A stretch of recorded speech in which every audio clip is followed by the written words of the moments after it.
A quick note from me to wish you a Merry Christmas, Happy Holidays. I hope that you enjoy these days ahead. Take some time to unplug. And I just have a few quick things that I wanted to say. And these are all pretty random. No juicy spy news here right now. Here is a little card that the International Spy Museum, which of course I host their podcast, Spycast, designed for this year. They design a spy holiday card every year, and I thought this one was really cute. I also have a sort of spy-ish, kind of holiday-ish story slash PSA for you.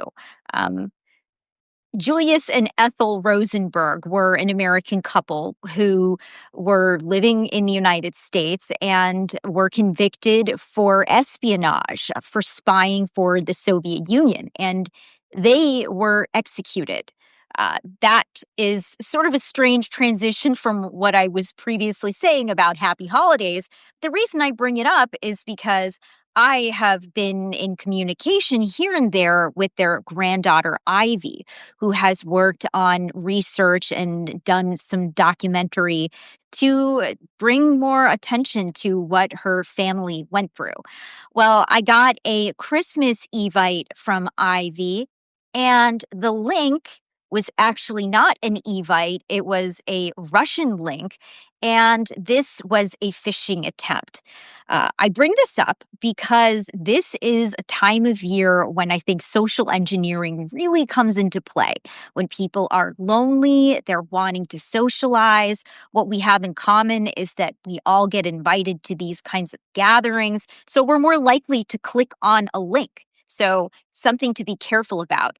And if you do click a link, don't be embarrassed. I think this is another aspect of social engineering. If you feel like you were foolish for clicking on it, don't waste time. Talk to people in IT where you work, or if you have friends who are in cybersecurity, they can maybe provide you some information. Run your antivirus.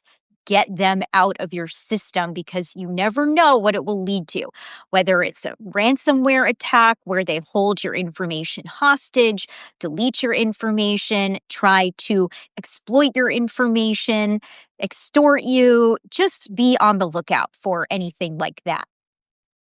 And then last, I want to tell you that I will be taking a few days off here, but I wanted to let you in on this tradition that I started a few years ago.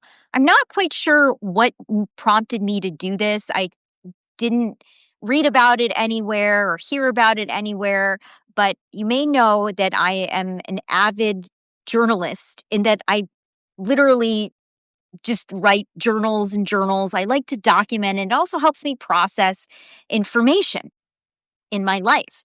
So for this, it's really about taking an hour or two, or maybe even longer in your own life. You don't need a journal. You could just grab a piece of paper and a pen. And the idea is to sit down and look back at this year, 2025, and think about the role that you played in your own life. What I mean is, what did you do that you felt proud of, that you showed up for in your own life? And I break it down in different sections to help me remember things. I think about what I did for myself physically, mentally, spiritually, emotionally, all of the Lees. I think about family, friends, all loved ones. I think about career, socially, strangers, our environment, all different ways of how I did something that I feel was contributing to the betterment of the world that we live in. And it doesn't matter how small it is. In fact, sometimes just trying to get back to those small moments, it can be difficult, but it can also be really interesting to think about. It's harder to think about what happened in January and February and March as opposed to what happened, say, in November or December. But you can kind of work your way back. It does take time. But the point is that it shows you not just what to be grateful for, but it's a more active way of showing what you did in your life that you should be grateful for. And it also gives you an indication of what you might want to work on in the year ahead. You can look back at this piece of paper or you can forget about it, but it can give you a roadmap for where you want to spend your time and what really matters to you. Um, I'd love to know if you do it and if you enjoy the experience of doing it. But I'm going to leave it there for now. I'm going to wish everybody a great few days. I do hope that you have time to rest and just take a break from all of the things that stress us out. It's okay to be an informed citizen, but also take a minute for yourself. Stay safe. If you don't know any cybersecurity people in your life, you can use AI to start researching resources. You can also look at ways that it will help you, whether you have a PC or an Apple, to integrate some of these safety precautions for yourself.